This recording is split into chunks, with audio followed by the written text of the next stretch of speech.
Welcome to Shorthand Dictation Practice. Today's dictation, Shorthand Transcriptions, by Sir Kailash Chandra. Transcription number 8 at 110 words per minute. Get your pen and notebook ready.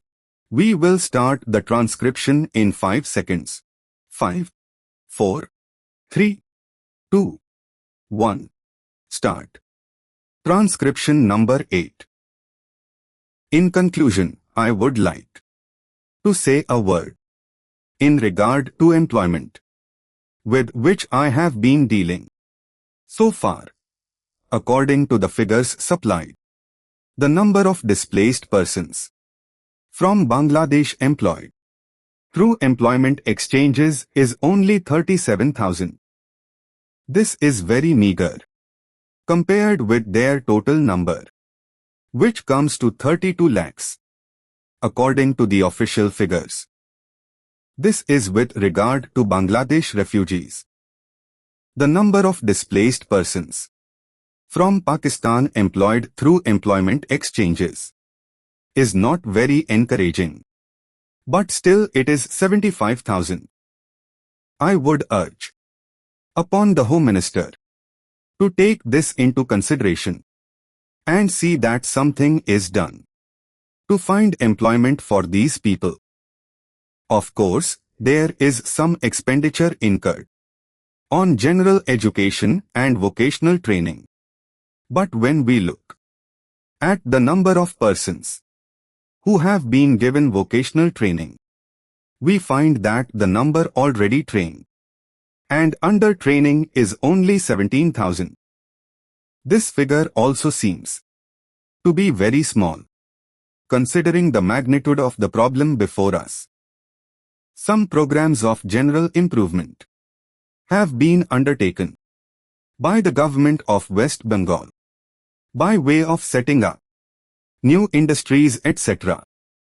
These programs should be looked into and put into operation with a view to giving more employment to these displaced persons.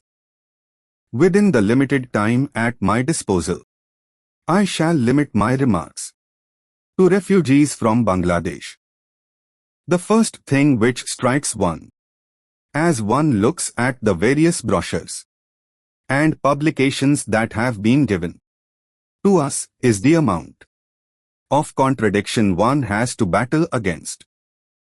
The first contradiction is in regard to the number of persons government think they have rehabilitated in West Bengal. Granting that it is difficult to make a final assessment of the number of refugees who have come from Bangladesh, it is still true to say that at least there should be some sort of parity between what the Union Ministry says and what the West Bengal Rehabilitation Ministry says. Only a few days ago, the West Bengal Minister of Rehabilitation said that there are 22 lakhs of refugees who have to be rehabilitated, but the central government's figures are 31 lakhs. Unless the government know the number of people they have to budget for, it is rather bewildering to know how they mean to plan in bringing about their rehabilitation. As a matter of fact, many other sources believe that the figure is far higher. But in any case, there should be some parity and some idea as to the extent of the rehabilitation problem, which still remains before the people of West Bengal. The other contradiction is this. On the one hand, Shrimati Renuka Ray says that in the near future, they will be making a successful completion of the work of economic rehabilitation of refugees in that state. But only last year Shri A.P.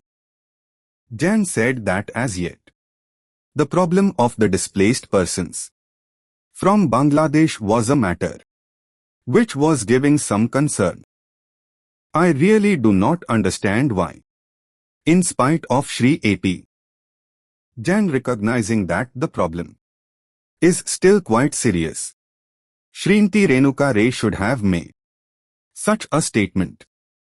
Yet, when we heard the Ho Finance Minister, we find that there has been a big shortfall in rehabilitation budget.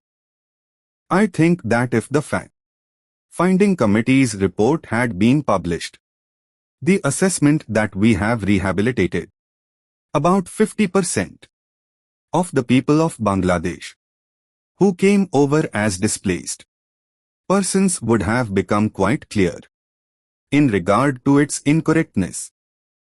As a matter of fact, when we went round the camps and colonies in West Bengal, we found that as yet, not more than 15% of the people have been rehabilitated in the sense that they are able to eke out their subsistence on the poorest levels. It is not more than 15%, and I think the figures of the fact-finding committee are still lower. I think this is something that we have to take very seriously and put our minds to and apply all the resources that we have to find out how we will be able to tackle this problem of rehabilitation. Now, coming to the question of relief, I feel that until we are able to give really proper rehabilitation, we cannot withdraw relief. It is no use arguing whether relief leads to lethargy and moral slackness. Unless our rehabilitation policies are fruitful, have we any right to starve the people to death? As a matter of fact, Shri AP. Jan may know that in West Bengal, the incidence of tuberculosis amongst the refugee population is very high. Only a small percentage of them is catered for by the medical relief given by the Directorate of Rehabilitation. If I am to tell you the tragic fate of the refugees in West Bengal, I would refer you to a report which appeared in February 1954. Magnitude size strikes verb makes a person think. As a plural noun means stopping of work. Brochures, small booklets giving particular information. Contradiction, denial, opposition, being contrary to. Rehabilitated, resettle. Assessment, calculation. Parity, equality, not party or period. Bewildering, amazing, confusing. Bring about, idiom, to effect. To put into operation. Shortfall, reduction. Eke out, find, scrape together a living. Subsistence, source of earning enough to survive. Lethargy, laziness. Starve, remain hungry. Incidence, occurrence, not incidents or accidents. Tuberculosis, the disease commonly known as TB. Catered, looked after, cared for. This completes today's dictation. Practice well and see you in the next session.